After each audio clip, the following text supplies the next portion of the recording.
Françaises, Français, mes chers compatriotes, depuis quelques semaines, notre pays fait face à la propagation d'un virus, le Covid-19, qui a touché plusieurs milliers de nos compatriotes. J'ai bien entendu ce soir, avant toute chose, une pensée émue et chaleureuse pour les familles et les proches de nos victimes. Cette épidémie, qui affecte tous les continents et frappe tous les pays européens, est la plus grave crise sanitaire qu'ait connue la France depuis un siècle. Dans l'immense majorité des cas, le Covid-19 est sans danger.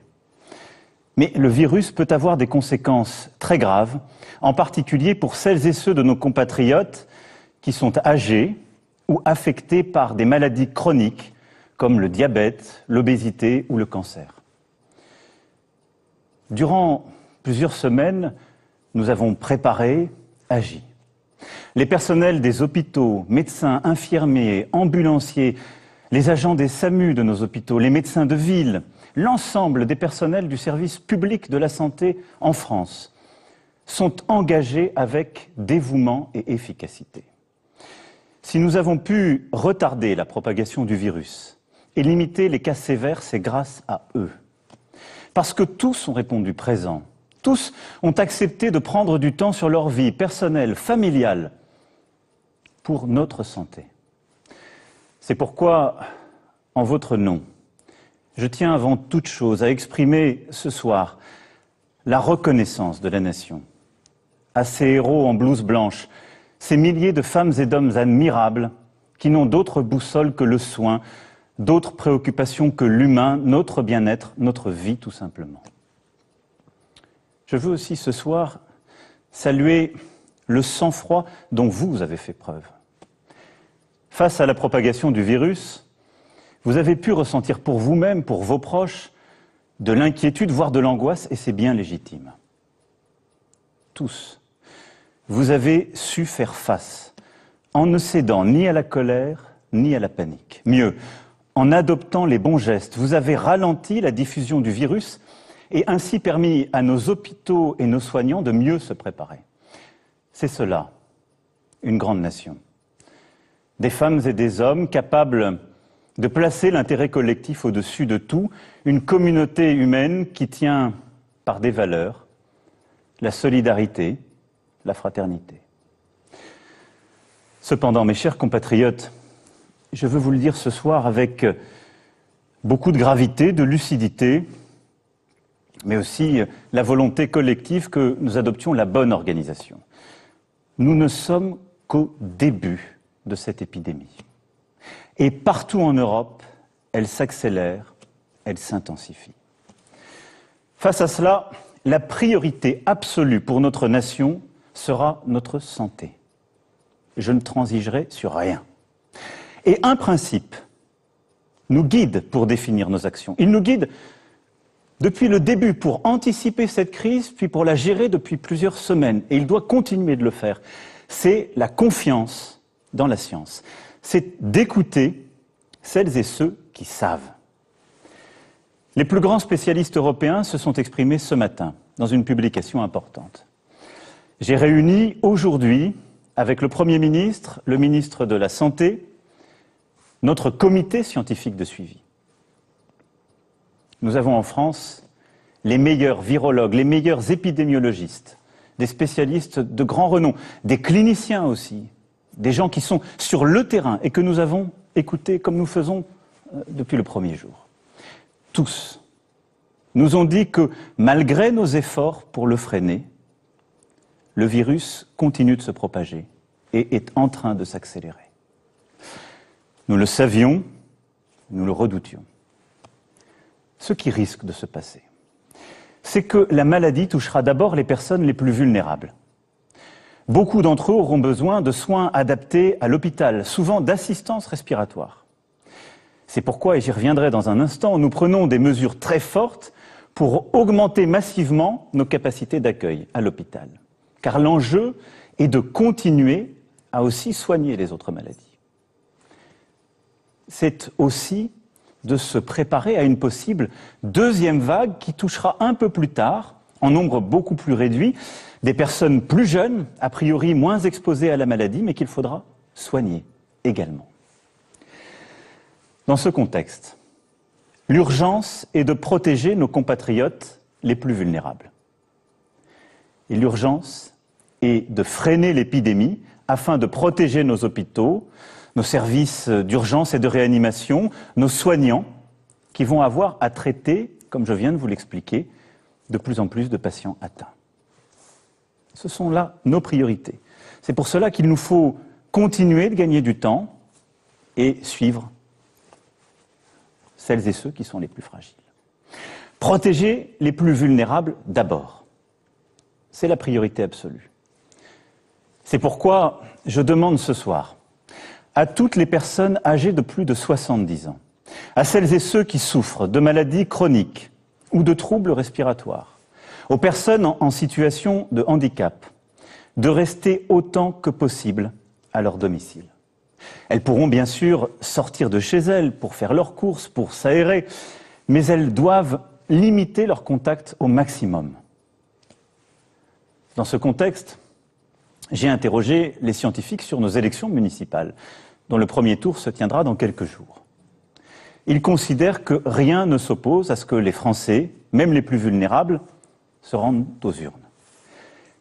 J'ai aussi demandé au Premier ministre, il l'a fait encore ce matin, de consulter largement toutes les familles politiques. Et elles ont exprimé la même volonté. Mais il conviendra de veiller au respect strict des gestes barrières contre le virus et des recommandations sanitaires. Je fais confiance aux maires et au civisme de chacun d'entre vous. Je sais aussi que les mairies et les services de l'État ont bien organisé les choses. Des consignes renforcées seront données dès demain afin que nos aînés n'attendent pas longtemps, que des files ne se constituent pas, que les distances soient aussi tenues et que ces fameuses mesures barrières soient bien respectées. Mais il est important, dans ce moment, en suivant l'avis des scientifiques comme nous venons de le faire, d'assurer la continuité de notre vie démocratique et de nos institutions. Voilà, la priorité des priorités aujourd'hui est donc de protéger les plus faibles, celles et ceux que cette épidémie touche d'abord. La deuxième, c'est de freiner l'épidémie. Pourquoi ? Le ministre de la Santé, le directeur général de la Santé vous l'ont expliqué à plusieurs reprises, pour éviter l'accumulation de patients qui seront en détresse respiratoire dans nos services d'urgence et de réanimation. Il faut continuer de gagner du temps et pour cela, je vais vous demander de continuer à faire des sacrifices et plutôt d'en faire davantage, mais pour notre intérêt collectif.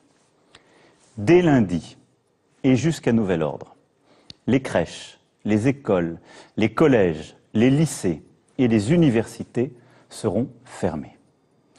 Pour une raison simple, nos enfants et nos plus jeunes, selon les scientifiques toujours, sont celles et ceux qui propagent, semble-t-il, le plus rapidement le virus, même si pour les enfants, ils n'ont parfois pas de symptômes et, heureusement, ne semblent pas aujourd'hui souffrir de forme aiguë de la maladie. C'est à la fois pour les protéger et pour réduire la dissémination du virus à travers notre territoire. Un service de garde sera mis en place, région par région, nous trouverons les bonnes organisations pour que, en effet, les personnels qui sont indispensables à la gestion de la crise sanitaire puissent faire garder leurs enfants et continuer d'aller au travail pour vous protéger et vous soigner.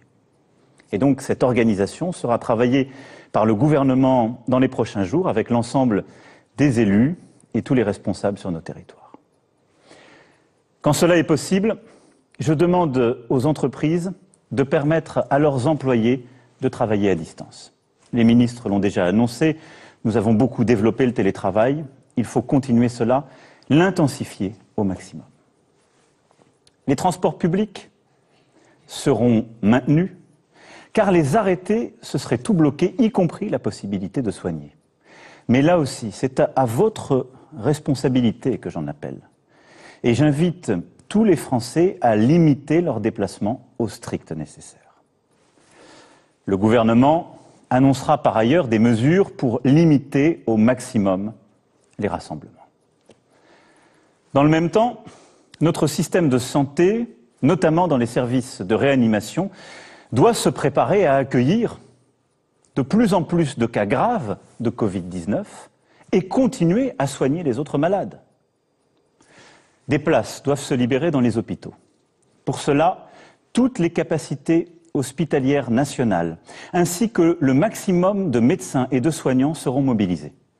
Nous allons aussi mobiliser les étudiants, les jeunes retraités. Des mesures exceptionnelles seront prises en ce sens. Beaucoup d'ailleurs ont commencé, je veux les en remercier. J'ai vu il y a quelques jours au SAMU de Paris une mobilisation magnifique, émouvante, exemplaire, où des étudiants à quelques mois de leur concours étaient là pour répondre aux appels, aider, et où des médecins à peine retraités étaient revenus pour prêter main forte. C'est cela que nous allons collectivement généraliser en prenant les bonnes mesures. En parallèle, les soins non essentiels à l'hôpital seront reportés, c'est-à-dire les opérations qui ne sont pas urgentes, tout ce qui peut nous aider à gagner du temps. La santé n'a pas de prix. Le gouvernement mobilisera tous les moyens financiers nécessaires pour porter assistance, pour prendre en charge les malades, pour sauver des vies, quoi qu'il en coûte. Et beaucoup des décisions que nous sommes en train de prendre, beaucoup des changements auxquels nous sommes en train de procéder, nous les garderons, parce que nous apprenons aussi de cette crise. Parce que nos soignants sont formidables d'innovation et de mobilisation, et ce que nous sommes en train de faire, nous en tirerons toutes les leçons et sortirons avec un système de santé encore plus fort. La mobilisation générale est également celle de nos chercheurs. De nombreux programmes français et européens, essais cliniques, sont en cours pour produire en quantité des diagnostics rapides, performants et efficaces. Nous allons améliorer les choses en la matière et au niveau français comme européen, les travaux sont lancés. Nos professeurs, avec l'appui des acteurs privés, travaillent d'ores et déjà sur plusieurs pistes de traitement. À Paris, Marseille, Lyon, entre autres. Des protocoles ont commencé. Et j'espère que dans les prochaines semaines et prochains mois, nous aurons des premiers traitements que nous pourrons généraliser. L'Europe a tous les atouts pour offrir au monde l'antidote au Covid-19. Des équipes sont également à pied d'œuvre pour inventer un vaccin. Il ne pourra pas voir le jour avant plusieurs mois, mais il est porteur de grands espoirs. La mobilisation de notre recherche française, européenne, est aussi au rendez-vous. Et je continuerai de l'intensifier. Cette épreuve exige aussi une mobilisation sociale envers les plus démunis, les plus fragiles.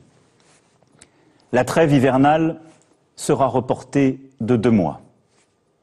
Et je demande au gouvernement des mesures exceptionnelles dans ce contexte pour les plus fragiles.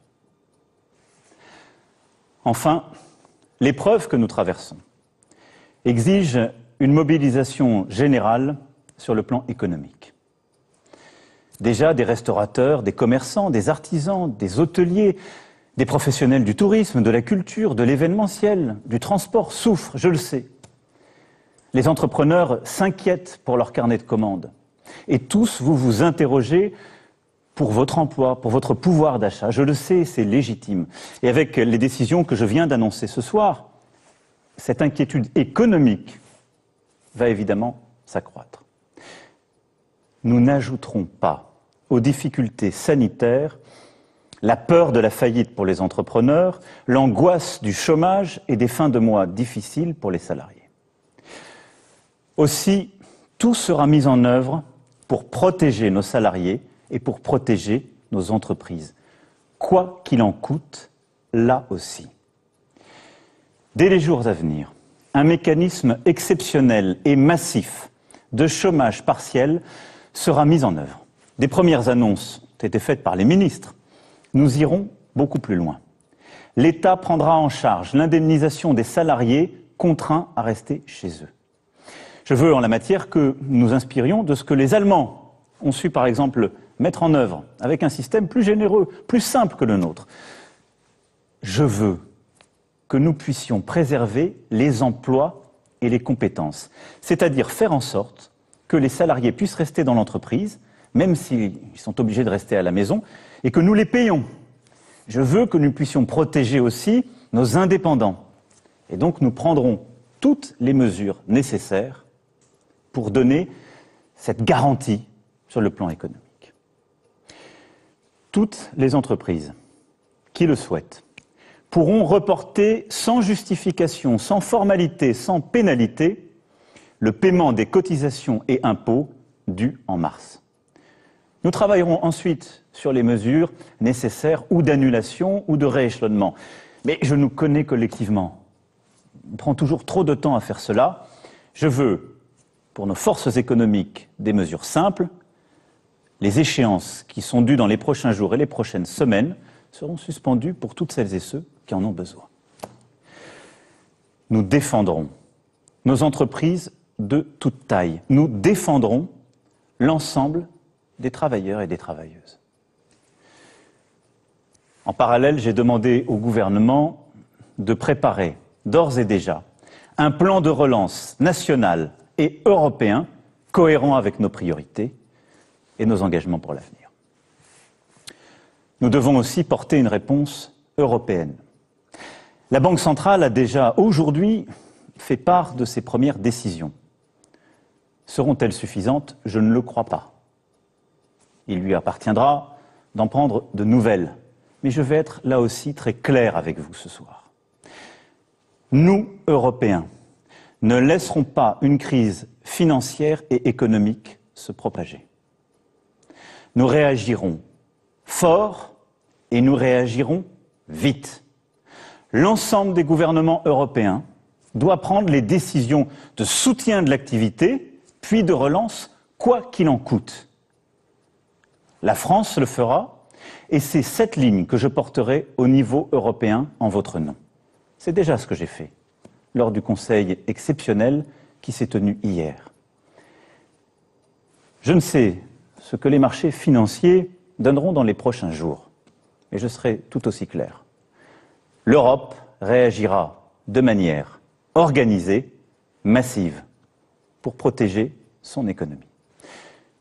Je souhaite aussi que nous puissions nous organiser sur le plan international, et j'en appelle à la responsabilité des puissances du G7 et du G20. Dès demain, j'échangerai avec le président Trump pour lui proposer une initiative exceptionnelle entre les membres du G7, puisque c'est lui qui a la présidence. Ça n'est pas la division qui permettra de répondre à ce qui est aujourd'hui une crise mondiale, mais bien notre capacité à voir juste et tôt, ensemble, et à agir ensemble. Mes chers compatriotes, toutes ces mesures sont nécessaires pour notre sécurité à tous. Et je vous demande de faire bloc autour d'elles. On ne vient pas, en effet, à bout d'une crise d'une telle ampleur sans faire bloc. On ne vient pas à bout d'une crise d'une telle ampleur sans une grande discipline individuelle et collective, sans une unité. J'entends aujourd'hui dans notre pays des voix qui vont en tous sens. Certains nous disent « vous n'allez pas assez loin et voudraient tout fermer » et s'inquiètent de tout de manière parfois disproportionnée. Et d'autres considèrent que ce risque n'est pas pour eux. J'ai essayé de vous donner ce soir ce qui doit être la ligne de notre nation tout entière. Nous devons aujourd'hui éviter deux écueils, mes chers compatriotes. D'une part, le repli nationaliste. Ce virus, il n'a pas de passeport. Il nous faut unir nos forces, coordonner nos réponses, coopérer. La France est à pied d'œuvre, la coordination européenne est essentielle et j'y veillerai. Nous aurons sans doute des mesures à prendre, mais il faut les prendre pour réduire les échanges entre les zones qui sont touchées et celles qui ne le sont pas. Ce ne sont pas forcément les frontières nationales. Il ne faut céder là à aucune facilité, aucune panique. Nous aurons sans doute des mesures de contrôle, des fermetures de frontières à prendre. Mais il faudra les prendre quand elles seront pertinentes et il faudra les prendre en européen à l'échelle européenne. Car c'est à cette échelle-là que nous avons construit nos libertés et nos protections. L'autre écueil, ce serait le repli individualiste. Jamais de telles épreuves ne se surmontent en solitaire. C'est au contraire en solidaire, en disant nous plutôt qu'en pensant je, que nous relèverons cet immense défi. C'est pourquoi je veux vous dire ce soir que je compte sur vous, pour les jours, les semaines, les mois à venir. Je compte sur vous parce que le gouvernement ne peut pas tout seul et parce que nous sommes une nation. Chacun a son rôle à jouer. Je compte sur vous pour respecter les consignes qui sont et seront données par les autorités et en particulier ces fameux gestes barrières contre le virus. Elles sont aujourd'hui encore trop peu appliquées. Cela veut dire se laver les mains suffisamment longtemps avec du savon ou avec des gels hydroalcooliques. Cela veut dire saluer sans embrasser ou serrer la main pour ne pas se transmettre le virus. Cela veut dire se tenir à distance d'1 mètre. Ces gestes, ils peuvent vous apparaître anodins. Ils sauvent des vies. Des vies. C'est pourquoi, mes chers compatriotes, je vous appelle solennellement à les adopter. Chacun d'entre nous détient une part de la protection des autres, à commencer par ses proches. Je compte sur vous aussi pour prendre soin des plus vulnérables de nos compatriotes. Ne pas rendre visite à nos aînés, c'est, et j'en ai bien conscience, un crève-cœur. C'est pourtant nécessaire, temporairement. Écrivez, téléphonez, prenez des nouvelles, protégez en limitant les visites. Je compte sur vous, oui, pour aussi aider le voisin qui, lorsqu'il est personnel soignant, a besoin d'une solution de garde pour ses enfants, pour aller travailler et s'occuper des autres. Je compte sur les entreprises pour aider tous les salariés qui peuvent travailler chez eux à le faire. Je compte sur nous tous pour inventer dans cette période de nouvelles solidarités. Je demande à ce titre au gouvernement de travailler avec les partenaires sociaux, avec les associations, dans cette direction. Cette crise doit être l'occasion d'une mobilisation nationale de solidarité entre générations. Nous en avons les ressorts. Il y a déjà des actions qui existent sur le terrain. Nous pouvons faire encore plus fort, tous ensemble. Je compte évidemment aussi sur tous nos soignants. Je sais tout ce qu'ils ont déjà fait, je sais ce qu'il leur reste à faire. Le gouvernement et moi-même serons là, nous prendrons toutes nos responsabilités pour vous. Je pense à tous nos soignants à l'hôpital qui auront les cas les plus graves à traiter, mais aussi beaucoup d'urgences.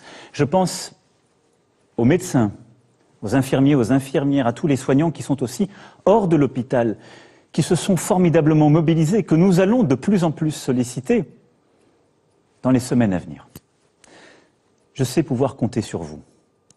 Le ministre de la Santé aura l'occasion aussi de préciser dans les prochaines heures les règles pour que nous vous aidions à bien vous protéger contre le virus. C'est le respect que nous avons envers vous et c'est évidemment ce que la nation vous doit. Les règles seront claires pour chacun, elles seront là aussi proportionnées et expliquées. Je compte sur vous, toutes et tous, pour faire nation, au fond. Pour réveiller ce qu'il y a de meilleur en nous, pour révéler cette âme généreuse qui, par le passé, a permis à la France d'affronter les plus dures épreuves. Mes chers compatriotes, il nous faudra demain tirer les leçons du moment que nous traversons. Interroger le modèle de développement dans lequel s'est engagé notre monde depuis des décennies et qui dévoile ses failles au grand jour. Interroger les faiblesses de nos démocraties. Ce que révèle d'ores et déjà cette pandémie, c'est que la santé gratuite, sans condition de revenus, de parcours ou de profession, notre État-providence, ne sont pas des coûts ou des charges, mais des biens précieux, des atouts indispensables quand le destin frappe. Ce que révèle cette pandémie, c'est qu'il est des biens et des services qui doivent être placés en dehors des lois du marché. Déléguer notre alimentation, notre protection, notre capacité à soigner, notre cadre de vie, au fond, à d'autres, est une folie. Nous devons en reprendre le contrôle. Construire plus encore que nous ne le faisons déjà, une France et une Europe souveraines, une France et une Europe qui tiennent fermement leur destin en main. Les prochaines semaines et les prochains mois nécessiteront des décisions de rupture en ce sens. Je les assumerai. Mais le temps aujourd'hui est à la protection de nos concitoyens et à la cohésion de la nation. Le temps est à cette union sacrée qui consiste à suivre tous ensemble un même chemin, à ne céder à aucune panique, aucune peur, à aucune facilité,